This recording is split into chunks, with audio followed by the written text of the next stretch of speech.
አሁን የምንገኘው የአንድ ማዕከል አገልግሎት የሚሰጥበት መሶብ በከተማችን ውስጥ በ3 ወር ጊዜ ባልበለጠ ውስጥ የተሰራ ትልቅ ህንጻ ነው። ምን እንደመስል ውስጥ ገብተን እየጎበኘን ሞር ዲቴይሉን እያወራን እንሄዳለን። አጠቃላይ ግንባታውና ሙሉ ቴክኖሎጂውና ውስጥ ያሉትን ማቴሪያል ፈርኒቸሮችን አካቶ ወደ 360 ሚሊዮን የሚገመት በጀት የተሰራ ህንጻ ነው ማለት ነው።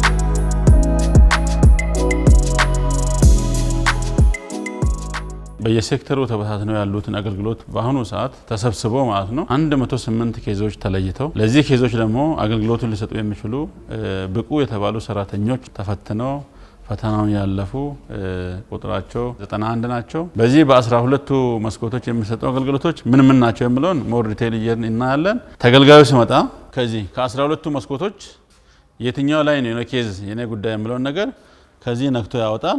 ያንን ካወጣ በኋላ የሚፈልገው ከማለት የካድስተር ጉዳይ ሊሆን ይችላል ወይ ደግሞ ካርታ ለማውጣት ከሆነ ወደዚህ ይመጣል ማለት ነው። እዚህ ጋር ሲመጣ እቺ ኪው ማኔጅመንት ያቺ ኢንዲኬተር ነች፣ አቅጣጫ ጠቋሚ እንደማለት ነው። እቺኛ ደግሞ ኪው ማኔጅመንት ሙሉ የሚፈልገው አገልግሎት ለምሳሌ በአንደኛው መስኮት ከነ ተያይላ ረጋሌ ቡራ ይላል። እንደዚህ እያንዳንዱ ሰርቪስ ክሊር ያደርጋል። እዚህ ጋር ነክቶ ፕሪንት ያደርግለታል ማለት ነው። አሁን እዚህ ውስጥ ያሉ 5ቱ ናቸው። በዚህኛ ፈርስት ግራውንድ ፍሎር ላይ 5ቱ አንደኛው የንግድ ፍቃድ አገልግሎትን በተመለከተ ይበዛል። ያው የከተማ ነዋሪ አብዛኛው በንግድ ላይ ተማራጭ ነው ከታች ምክንያቱም ወደ ላይ ማውጣት የለበትም ተማያላሽ አገልጋይ ስላለበት ተብሎ ይታሰባል። እዚህ ጋር የገቢዎች ነው። ገቢዎችን በተመለከተ ነው። እዚህ ጋር እንደምትመለከቱት 8ኛ መስኮት ኢንቨስትመንትን በተመለከተ እነኚህ ሴክተር አሁን የሚፈልግ አካል ባለ ጉዳይ ከመጣ እያንዳንዱ ጉዳይ ከዚህ ፍሎር ወደ ላይም ሳይወጣ ከዚህ ወጥቶ ሌላም ሳይሄድ እዚሁ ሙሉ አገልግሎት አግኝቶ ይመጣበት እድል ነው የተመቻቸለት ማለት ነው።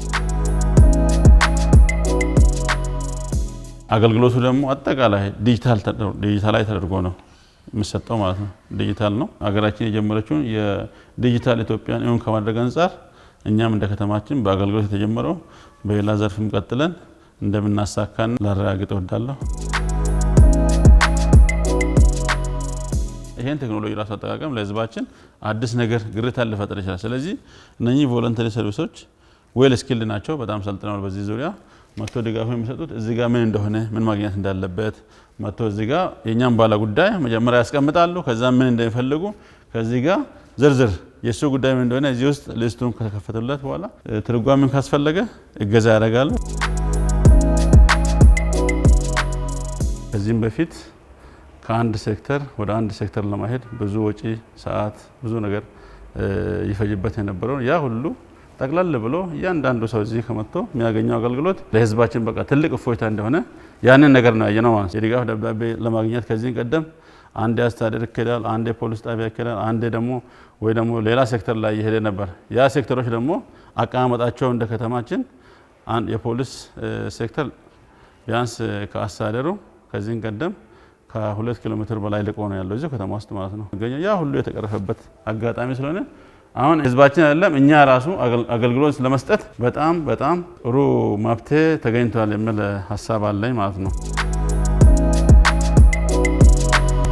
ይሄኛው ደግሞ ዴይኬር ሩም ነው።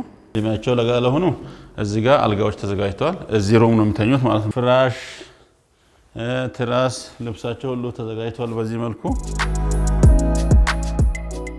ትንሽ ከፍ ላሉ ደግሞ የተዘጋጀ ነው። ይሄኛው ደግሞ እንደ መስፈርትም ልታይ የሚገባው በተለይ በአሁኑ ሰዓት በእያንዳንዱ ኦፊስ ወይ ደግሞ በእያንዳንዱ ሴክተር አካባቢ ላይ የህፃናት መቆያ ቦታ በጣም ችግሮች ነበሩ። ያንን ከመፍታት አንፃር ይሄ የተዘጋጀ ነው።